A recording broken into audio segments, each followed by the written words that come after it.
सुनिया या बस फोन की आवाज को ना छोटे किसाना के बड़े सम्मान की आवाज है। कित साहूकारा थे बीज खाद खातर कर्जा लिया करते, फसल नुकसान पर रोया करते। मारा दुख दर्द समझा मोदी जी ने। एमएसपी बढ़ाई, सिंचाई बढ़ाई, बीमे का भुगतान बढ़ाया, ऑनलाइन मंडियां बनाई। और फिर भी वो कब ऐसे कि यो तो बस ट्रेलर से देश ने और आगे ले जाने की गारंटी मोदी जी की और मोदी जी ने आगे ले जाने की गारंटी मेरी।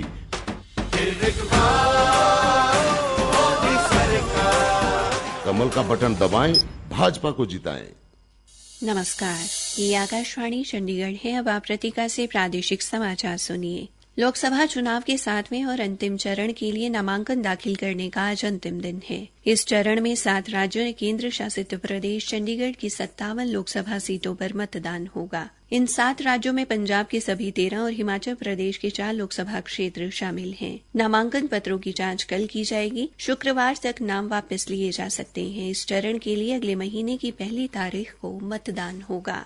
हरियाणा में चुनाव प्रचार और तेज हो गया है। विभिन्न राजनीतिक दलों के वरिष्ठ नेता एवं स्टार प्रचारक जनसभाओं का आयोजन कर रहे हैं। आम आदमी पार्टी के संयोजक एवं दिल्ली के मुख्यमंत्री अरविंद केजरीवाल आज कुरुक्षेत्र लोकसभा क्षेत्र से इंडी गठबंधन के प्रत्याशी सुशील गुप्ता के समर्थन में पिहोवा, शाहबाद, लाडवा और रादौर में रोड शो करेंगे। उधर भारतीय जनता पार्टी के स्टार प्रचारक एवं राजस्थान के मुख्यमंत्री भजन लाल शर्मा ने कल शाम करनाल के असंध में विजय संकल्प रैली को संबोधित किया। इस दौरान उन्होंने अनुच्छेद 370 व राम जन्मभूमि मंदिर सहित सरकार की विभिन्न उपलब्धियों का जिक्र करते हुए करनाल से बीजेपी प्रत्याशी मनोहर लाल के पक्ष में मतदान की अपील की। श्री भजन लाल ने कहा कि प्रधानमंत्री नरेंद्र मोदी के नेतृत्व में देश में असाधारण विकास हुआ है। उन्होंने कहा कि देश की अर्थव्यवस्था जो 2014 में 11वें पायदान पर थी, आज 5वें पायदान पर पहुंच गई है और आने वाले 2 सालों में भारत विश्व की तीसरी सबसे बड़ी अर्थव्यवस्था बन जाएगा। उन्होंने कहा आजादी के बाद देश की सत्ताधारी राजनीतिक पार्टियों ने भ्रष्टाचार को बढ़ावा दिया। उन्होंने आतंकवाद के मुद्दे पर भी कांग्रेस को घेरा और कहा कि कांग्रेस अनुच्छेद 370 को हटाने की भी विरोधी रही है। उधर सोनीपत लोकसभा क्षेत्र से कांग्रेस प्रत्याशी सतपाल ब्रह्मचारी ने कल शाम जींद में रोड शो किया और जनता से अपने लिए वोट मांगे। उन्होंने अदालत परिसर में वकीलों के पास जाकर भी अपने पक्ष में मतदान की अपील की।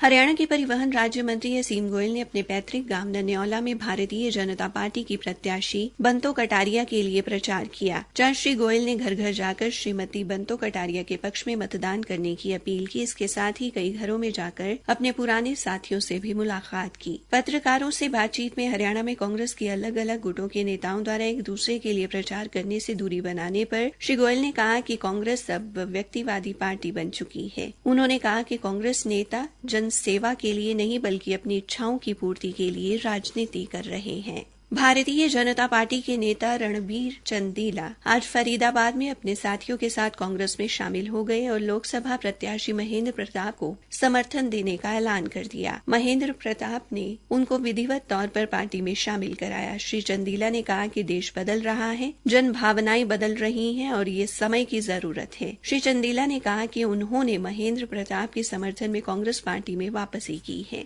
उधर कांग्रेस प्रत्याशी महेंद्र प्रताप ने कहा कि बीजेपी प्रत्याशी 10 साल में अपने वादे पूरे नहीं कर पाए। उन्होंने आरोप लगाया कि नगर निगम फरीदाबाद में 200 करोड़ से अधिक की फाइलें पास हो गई, लेकिन धरातल पर कोई काम नहीं हुआ। जय हिंद सेना द्वारा इस महीने की 19 तारीख को रोहतक स्थित पहरावड़ में भगवान परशुराम का जन्मोत्सव मनाया जाएगा। सामाजिक कार्यकर्ता एवं जय हिंद सेना प्रमुख नवीन जय हिंद ने मीडिया से बातचीत में ये जानकारी दी। इसी के साथ ये समाचार बुलेटिन समाप्त हुआ।